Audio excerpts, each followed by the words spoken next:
Rebel Yatnal ಉಚ್ಚಾಟನೆ ಫಿಕ್ಸಾ? ಅದಕ್ಕೆ ಮುಹೂರ್ತ ಫಿಕ್ಸ್ ಆಗಿದೆಯಾ ಅನ್ನುವಂತಹ ಪ್ರಶ್ನೆ ಇದೀಗ ಎದ್ದಿದೆ. ಡಿಸೆಂಬರ್ 7ನೇ ತಾರೀಕು ಯತ್ನಾಳ್ ಅವರ ಉಚ್ಚಾಟನೆಗೆ ಶಿಫಾರಸು ಮಾಡಲಾಗುತ್ತೆ.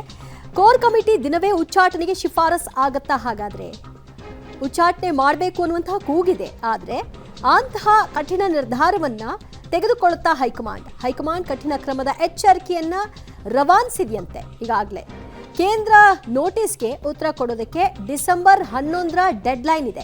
10 ದಿನಗಳ ಒಳಗಾಗಿ ನಿಮ್ಮ ಈ ಎಲ್ಲ ಬಹಿರಂಗವಾದ ಹೇಳಿಕೆಗಳಿಗೆ ಸಂಬಂಧಪಟ್ಟ ಹಾಗೆ ಪಕ್ಷಕ್ಕಾಗ್ತಾ ಇರೋ ಮುಜುಗರ, ಇದರ ಬಗ್ಗೆ ನೀವು ವಿವರಣೆಯನ್ನ ಕೊಡಬೇಕು ಅಂತ ಹೇಳಿದ್ದಾರೆ. ಅದಕ್ಕೆ 10 ದಿನಗಳ ಗಡುವನ್ನ ಕೊಟ್ಟಿದ್ದಾರೆ. ಆದರೆ ಯತ್ನಾಳ್ ಮಾತ್ರ ಈ ಪತ್ರನೇ ಅಸಲಿನ ನಕಲಿನ ಅನ್ನೋದರ ಬಗ್ಗೆ ವ್ಯಾಖ್ಯಾನ ಮಾಡ್ಕೊಂಡು ಕೂತಿರೋದ್ರಿಂದ ಅವರು ಅದಕ್ಕೆ ಉತ್ತರ ಕೊಡ್ತಾರಾ? ಈ ಹಿಂದೆ ಬಂದಂತಹ ಪತ್ರಕ್ಕೂ ನಾನೇನು ಉತ್ತರ ಕೊಟ್ಟಿರಲಿಲ್ಲ, ಅದು ನಕಲಿ ಆಗಿತ್ತು, ಈಗಲೂ ಅದೇ ಇರಬಹುದು, ಯಾಕಂದ್ರೆ ವಿಜಯೇಂದ್ರ ಬಹಳ ಚಾಲು ಇದ್ದಾನೆ ಅಂತೆಲ್ಲ ಯತ್ನಾಳ್ ಹೇಳಿಕೆ ಕೊಟ್ಟಿದ್ದಾರೆ. ಹೀಗಾಗಿ ಉಚ್ಚಾಟನೆ ಆಗ್ತಾರಾ, ಪತ್ರಕ್ಕೆ ರೆಸ್ಪಾನ್ಸ್ ಮಾಡ್ತಾರಾ, ಅಥವಾ ಮುಂದುವರೆದಂತಹ ಬಂಡತನವನ್ನ ಯತ್ನಾಳ್ ಮುಂದುವರಿಸ್ತಾರಾ? ಈ ಬಗ್ಗೆ ಹೆಚ್ಚಿನ ಮಾಹಿತಿ ಪಡೆಯೋಣ ನಮ್ಮ ಪ್ರತಿನಿಧಿ ಮಸೂದ್ರಿಂದ. ಮಸೂದ್, ಈ ಹಿಂದಿನ ಪತ್ರಗಳು, ನೋಟಿಸು ಯಾವುದಕ್ಕೂ ಕೂಡ ಡೋಂಟ್ ಕೇರ್ ಎಂದಿದ್ದ ಯತ್ನಾಳ್ ಈಗಲೂ ಕೂಡ ಅದೇ ರೀತಿಯಾದಂತಹ ಆಟಿಟ್ಯೂಡ್ನ ಮುಂದುವರಿಸಿದ್ದೆ. ಆದರೆ ಆಗ ಆಗಬಹುದಾದಂತಹ ಕ್ರಮಗಳೇನಿರಬಹುದು ಈ ಬಾರಿ?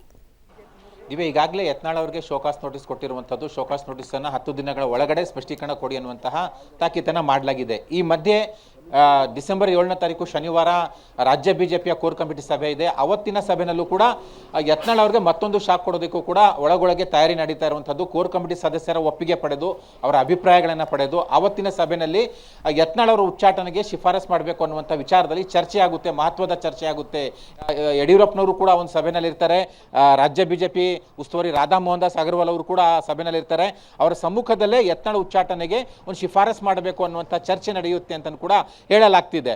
ಜೊತೆಗೆ ಈಗಾಗಲೇ ಹೈಕಮಾಂಡ್ ಖುದ್ದಾಗಿ ಶೋಕಾಸ್ ನೋಟಿಸ್ ಕೊಟ್ಟಿರೋ ಹಿನ್ನೆಲೆಯಲ್ಲಿ ಒಂದು ವೇಳೆ ಯತ್ನಾಳ್ ಅವರು ಸಂಬಂಧಪಟ್ಟಂತಹ ಯತ್ನಾಳ್ ಅವರ ಹೇಳಿಕೆಗಳನ್ನ ಬಹಿರಂಗವಾಗಿ ಒಂದು ರೀತಿಯಾಗಿ ಈಗ ಖಂಡಿಸಬಹುದು. ಒಂದು ರೀತಿಯಲ್ಲಿ ಬಲ ಬಂದಿದೆ ರಾಜ್ಯ ಬಿಜೆಪಿ ನಾಯಕರಿಗೆ.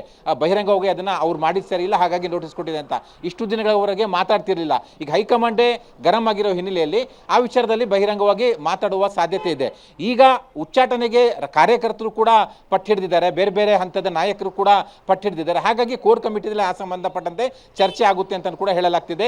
ಒಂದು ವೇಳೆ ಶಿಫಾರಸ್ ಅಂದ್ರೆ ಉಚ್ಚಾಟನೆಗೆ ಶಿಫಾರಸ್ಸು ಆಗಿದ್ದೇ ಆದಲ್ಲಿ ಅದು ಯತ್ನಾಳ್ ಮತ್ತು ಯತ್ನಾಳ್ ಟೀಮ್ಗೆ ಎರಡನೆಯ ಶಾಕ್ ಅಂತಾನು ಕೂಡ ಪರಿಗಣಿಸಬೇಕಾಗುತ್ತೆ. ಹಾಗಾಗಿ ಡಿಸೆಂಬರ್ 7ರ ಕೋರ್ ಕಮಿಟಿ ಸಭೆ ಬಹಳ ಮಹತ್ವ ಪಡೆದುಕೊಂಡಿದೆ, ಬಹಳ ಕುತೂಹಲ ಮೂಡಿಸಿರುವಂಥದ್ದು. ಈಗ ಕೋರ್ ಕಮಿಟಿನಲ್ಲೇ ತೀರ್ಮಾನ ಮಾಡಿ ಉಚ್ಚಾಟನೆಗೆ ಶಿಫಾರಸ್ ಪತ್ರ ಬಂದರೆ ಹೈಕಮಾಂಡ್ ಅವರು ಕೂಡ ಆ ನಿಟ್ಟಿನಲ್ಲಿ ಗಂಭೀರವಾಗಿ ತೆಗೆದುಕೊಳ್ಬೇಕಾಗುತ್ತೆ ಒಂದೇನಾದರೂ ಒಂದು ಶಿಸ್ತು ಕ್ರಮವನ್ನು. ಹಾಗಾಗಿ ಆ ಒಂದು ಸಭೆ ಬಹಳ ಕುತೂಹಲ ಮೂಡಿಸಿದೆ.